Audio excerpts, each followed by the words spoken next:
An Flori sein Gspusi verlangt von ihm, dass er die römische Mauer auf ein Amt meldet. Das macht er nicht und drum fangt's den, der was gekauft hat, mit einer Fangfrage. So dass der in der Tinten hockt und der Flori außen Schneider ist. Danach aber macht's mit ihm Schluss, weil er ein krummer Hund ist. Der Chris und sein Gspusi lassen sie von Hummerl nicht auseinanderbringen.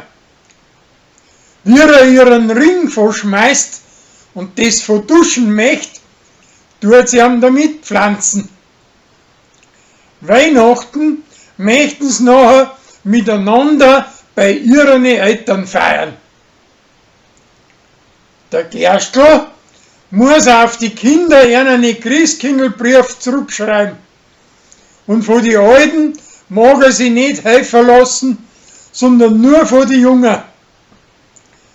Der Uschi, seine preußische Tochter, wünscht sie in ihrem Brief, dass sie die Alten wieder vertrauen. Und das tun sie auch.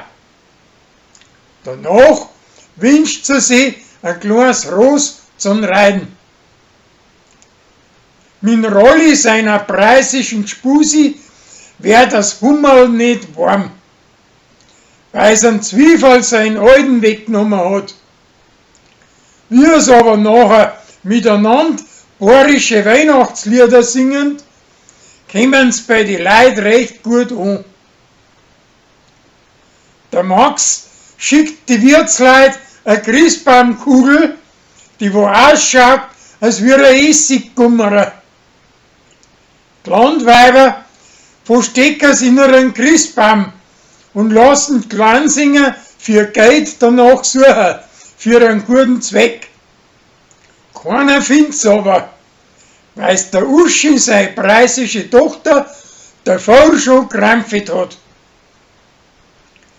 Die preußische Wirtsdirn haust ihr zu dem Wirtshaus und Sarah hilft ihr beim Herrichten von ihrer Kammer. Über den kommen sie sich wieder auffällig näher.